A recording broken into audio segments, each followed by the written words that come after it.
Hi friends, बरमोस academy के YouTube channel में आपका वेलकम। मैं सरुण कुमार। सभी स्टूडेंट के लिए काफी इंपॉर्टेंट वीडियो रहने वाला है जो 2025 एंड 26 की एंट्रेंस एग्जाम की तैयारी कर रहा है सैनिक स्कूल, मिलिट्री स्कूल के लिए।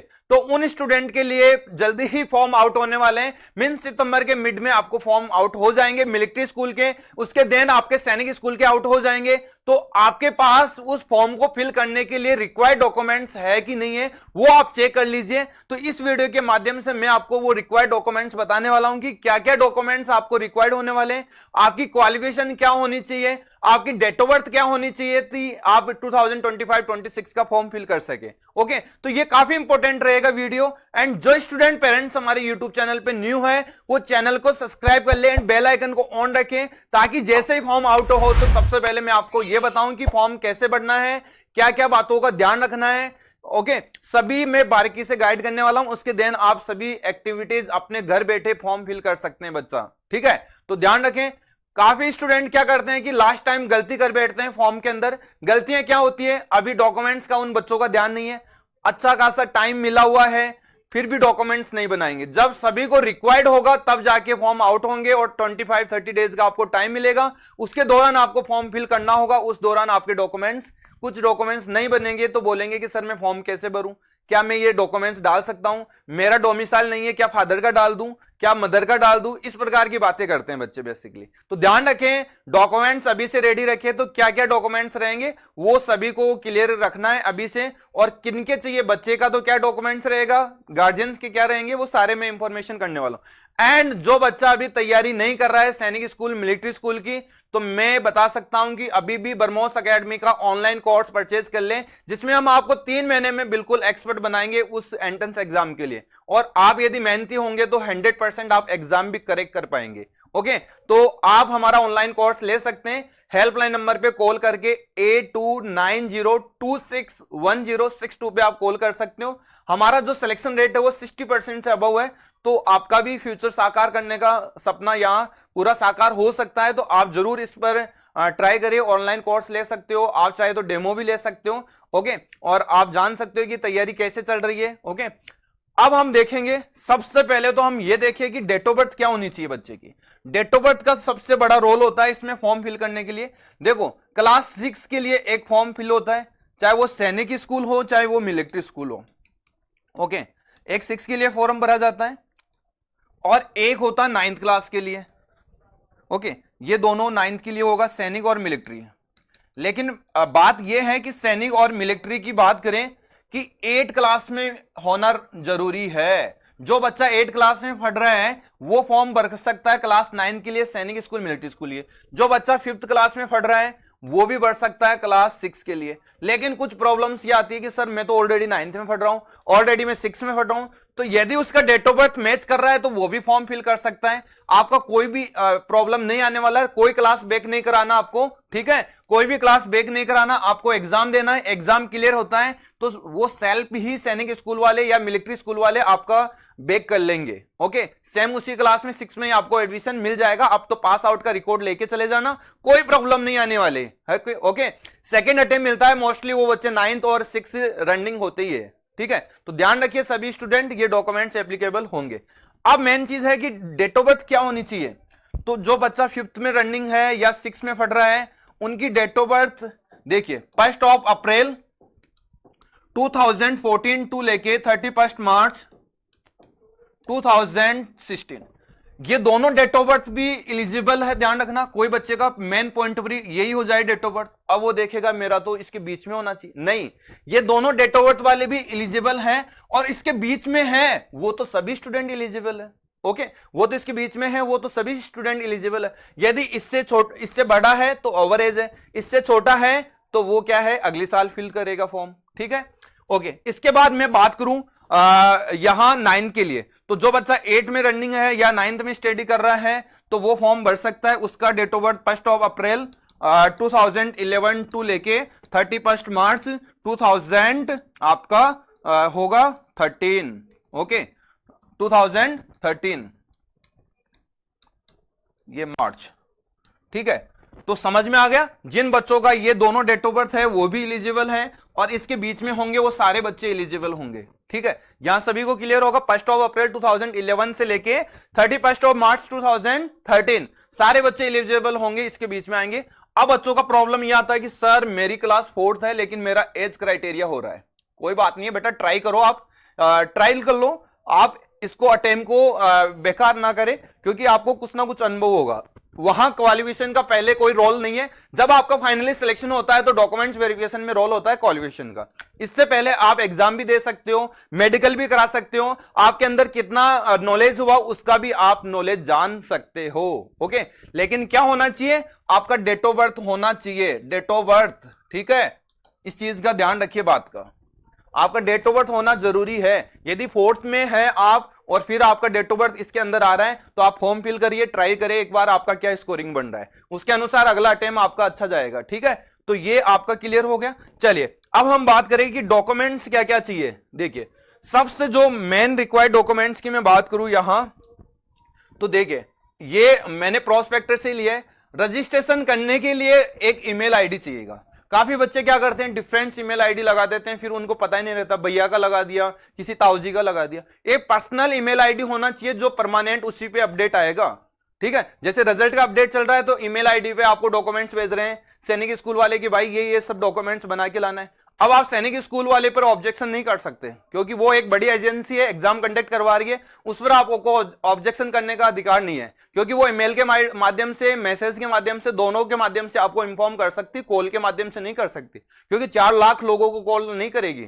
आप वहां एग्जाम में बैठने वाले 20 लाख भी होते हैं, 1 करोड़ भी होते हैं। 1 करोड़ को कॉल करने के लिए कितने आपको पता है कस्टमर चाहिए, है? तो वो उनसे नहीं होगा। वहां वो जीमेल एंड मोबाइल नंबर, यही उनके लिए मेन जरिया होता है आपसे से कनेक्ट होने का, कि आपका क्या एक्टिविटी चल रहा है, रिजल्ट कब आएगा, कब आपका सिलेक्शन हुआ नहीं हुआ, कौन सा स्कूल मिला, तो इनके जरिए आपको अपडेट मिलता है। तो बच्चे ध्यान रखें, ये मोबाइल नंबर और ईमेल आईडी वही लगाए जो अपने अपडेट चेक भी करता रहे। जैसे अपने गार्जियन से वो बिल्कुल फादर मदर के किसी के भी डालो जो अपडेट चेक करता रहे। ईमेल आईडी यूज करते हैं आज के जमाने में, मोबाइल नंबर भी करते हैं, तो ये 2 ऐसे होने चाहिए। इसके बाद आपको सेकेंड स्टेप के लिए सबसे पहले आपकी इमेज। अब बच्चा क्या करता है, बचपने की इमेज लगा देता, वो उसको खुद को समझ में नहीं आता कि मैं हूं कि या दूसरा पड़ोसी का ये है, पड़ोसी है कोई, है ना। ध्यान रखिए, करंट मतलब लास्ट 3 मंथ्स के अंदर खींची हुई फोटो होनी चाहिए। ओके, एक फोटो मत खिंचाइए, करीब 8 से 10 फोटो खिंचा लिए, 8 फोटो खिंचा लीजिए। उससे क्या फायदा होगा, क्योंकि हर जगह वही डॉक्यूमेंट्स में आपका फोटो रिक्वायर्ड होगा। जो आपका एडमिट कार्ड भी चिपका हुआ होगा उसको चिपकाना पड़ेगा, एक वहां पर भी चिपकाने का आएगा। आगे जो डॉक्यूमेंट्सों के लिए डॉक्यूमेंट्स वेरिफिकेशन होगा तो सेम फोटो रिक्वायर्ड करता है। तो पहले से 8, 10, 20 फोटो खिंचा के रखें जो आपको काम में आई जाएगी। तो पासवर्ड साइज फोटो खिंचाने के बाद आपको उसको स्कैन कर लेना है 10 से 200 KB की, और उसको अपलोड कर देना है। Signature, student signature, guardian signature इसमें रिक्वायर्ड नहीं होगा, ध्यान रखना। Only for signature of student, student का सिग्नेचर यहां रिक्वायर्ड होगा। ठीक है, तो स्टूडेंट सिग्नेचर होना चाहिए। अब देखिए, स्टूडेंटों को समझा के बढ़ना है कि सिग्नेचर आराम से करें, क्योंकि बच्चे क्या करते हैं, उस शायरी के मारे उस टाइम पे बना तो देते हैं बट वो एग्जाम में नहीं बना पाते हैं, तो नॉट आइडेंटिफाई होता है वो। तो ध्यान रखिए कि वो उसको बार बार करवा के देखे 3-4 बार कि वो सेम कर पा रहा है कि नहीं कर पा रहा है। तो ऐसा एक रिमार्क सिग्नेचर तैयार करे बच्चों के। ओके, नाम भी लिख सकता है, नो प्रॉब्लम, सिग्नेचर का मतलब कुछ भी हो सकता है। कैंडिडेट्स लेफ्ट थंब यूज आएगा। कभी कभार क्या होता है, हैंडीकैप्स होता है तो लेफ्ट नहीं होने पर राइट भी यूज कर सकते हो। ठीक है, इसके बाद हम बात करें date of birth certificate.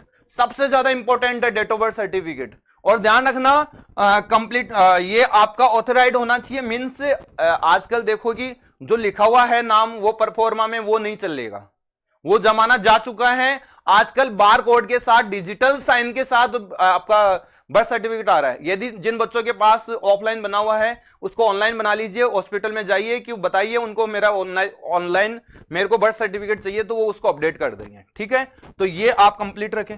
Domicile certificate ये स्टूडेंट का चाहिए। अब बोलेंगे कि स्टूडेंट का तो बनता ही नहीं है। कुछ स्टेट में क्या होता है कि फैमिली का बर्थ सर्टिफिकेट डोमिसाइल बनता है। जैसे कि MP की बात करें तो उनका एक फादर का बनेगा, उसके बच्चों का नीचे नाम आएगा, तो वैसा चलेगा। ठीक है, हर स्टेट का अलग अलग है। जैसे राजस्थान की बात करें तो हमारा खुद का डोमिसाइल बनता है, ठीक है, बच्चे का खुद का बनता है, और कुछ स्टेट में फादर का बनता है। ठीक है, बच्चे का ऑथराइज्ड नहीं होता है 10 साल पहले। तो इस प्रकार का ध्यान रखें। यदि फैमिली का डोमिसाइल बन रहा है तो वो अप्लाई करना है। एमपी वाले अपना फैमिली का ही बनता है, उसके बच्चों का नाम आता है, नहीं ऊपर फादर का मदर का नाम आता है, ठीक है। एंड राजस्थान में अपना स्टूडेंट खुद का बनता है, कुछ स्टेटों में खुद का बनता है, कुछ में फैमिली टाइप का बनता है, फादर के ऑथराइज होता है। कास्ट सर्टिफिकेट, कास्ट या कम्युनिटी या कैटेगरी सर्टिफिकेट आप बोल सकते हो। जनरल कैटेगरी को कोई डॉक्यूमेंट्स कास्ट का रिक्वायर्ड नहीं है, ध्यान रखना। कास्ट सर्टिफिकेट जनरल कैटेगरी को रिक्वायर्ड नहीं है, ये only for ST, SC, OBC, NCL. OBC, NCL, OBC NCL का ध्यान रखिए, सेंटर से बना हुआ होना चाहिए। एसटी एससी वाला स्टेट से भी बना हुआ होगा तो चलेगा, ठीक है। इसके बाद हम बात करें जी वाले डॉक्यूमेंट्स की। देखो जी नंबर पे डॉक्यूमेंट्स है जो एक कैटेगरी और होती है डिफेंस कैटेगरी, जिसको कौन सा कैटेगरी बोलते हैं, डिफेंस कैटेगरी। डिफेंस कैटेगरी वाला या तो वो ड्यूटी होंगे उनके फादर या रिटायर्ड होंगे, दोनों को रिजर्वेशन मिलता है, ध्यान रखना। रिटायर्ड एंड ऑन ड्यूटी, जो सर्विंग कर रहा है उसको सर्विंग सर्टिफिकेट, क्या मतलब समझे, सर्विंग सर्टिफिकेट, जिसमें बच्चे की या फादर की दोनों की फोटो चिपक के सर्विंग लगता है। उसमें छोटा सा आर्टिकल्स लिखा जाता है कि ये मैं ड्यूटी कर रहा हूं और मेरा यूनिट ये है, यहां पे मैं पोस्टेड हूं और मेरे बच्चे का नाम ये है, और ये सर्टिफिकेट बच्चे के सैनिक स्कूल, मिलिट्री स्कूल में फॉर्म फिल करने के लिए यूज लिया जा रहा है। अपने जो कर्नल होता है, यूनिट का जो भी मेन अधिकारी होता है, उससे साइन करके वो दिया जाता है। नहीं समझ में आता तो आप हेल्प ले लीजिए ब्रह्मोस से, कोई फायदा, हम आपको सारा परफॉर्मा उसका बता देंगे। इसके बाद बोलेगा कि मैं तो रिटायर्ड हो चुका हूं, मेरे पास तो कोई ऐसा डॉक्यूमेंट्स नहीं, लेकिन जो सैलरी का पीपीओ होता है, करंट का पीपीओ आप निकाले और वही वहां पे लगेगा, उसको भी आपको क्या मिलेगा, ये सर्विंग सेट, ये डिफेंस का कोटा मिलेगा। तो ये डॉक्यूमेंट्स आपको समझ में आ गया होगा। अब आप देखिए कि आपके पास कौन सा डॉक्यूमेंट्स नहीं है, वो डॉक्यूमेंट्स आप फटाफट बना लीजिए। समय से पहले बनाया हुआ डॉक्यूमेंट्स खराब नहीं होता है, ध्यान रखना, काम में आएगा, अच्छे से आएगा और टेंशन दूर होगी। आप विदाउट टाइम आपका फॉर्म आउट होगा, फिर आप बनाना स्टार्ट करोगे, कोई अधिकारी छुट्टी पे है महीने भर या कोई 2 महीने में बनने वाली चीज है, तो वो फिर आपको प्रॉब्लम आएगी, ठीक है बच्चों। जहां तक मेरा सोच है कि आपको ये सब डॉक्यूमेंट समझ में आया होगा। अब मैं क्लियर कर देता हूं कि मिलिट्री स्कूल, सैनिक स्कूल का फॉर्म कब आउट होगा। अब सितंबर के लास्ट में आउट होगा मिलिट्री स्कूल का, ओके, सितंबर के लास्ट में आपका मिलिट्री स्कूल होगा, और आपका अक्टूबर में होगा आपका सैनिक स्कूल, अक्टूबर के मिड में ये सैनिक स्कूल का होगा, और यहां बात करें तो ये मिलिट्री स्कूल का होगा, ठीक है। तो क्लियर ध्यान रखिए कि अब मिलिट्री स्कूल का फॉर्म जल्दी ही आने वाला है। तैयारी आपकी बहुत शानदार होनी चाहिए। आप चाहते हो कि ऑफलाइन जुड़े हमारे साथ तो ऑफलाइन भी जुड़ सकते हो, ऑनलाइन जुड़े तो ऑनलाइन भी जुड़ सकते हो, टेस्ट सीरीज से जुड़ना चाहते हो तो टेस्ट सीरीज से भी जुड़ सकते हो। बहुत सारे हमारे पास प्लेटफॉर्म है जो आपको घर बैठे हम हेल्प कर सकते हैं। आप चाहे तो ब्रह्मोस एकेडमी आके भी ज्वाइन कर सकते हो। यहां ज्वाइन करने का मतलब एक सिलेक्शन ही होता है, ठीक है। तो जहां तक है मेरी जो मैंने इंफॉर्मेशन दी है वो आप अच्छे से समझ पाए होंगे, ओके। यदि फिर भी आपको कोई डाउट है तो कमेंट बॉक्स में कमेंट जरूर लिखिए, जिसको मैं रीड करके रिप्लाई आपको देने का प्रयास करूंगा ऑन टाइम या आफ्टर, ओके। तो जल्दी ही हम न्यू वीडियो में मिलेंगे। जैसे सैनिक स्कूल का फॉर्म आउट होगा आपको अपडेट पहुंचाएंगे। चैनल को सब्सक्राइब करके रखें, बेल आइकन को ऑन रखें। मेरे को दीजिए इजाजत। जय हिंद, जय भारत।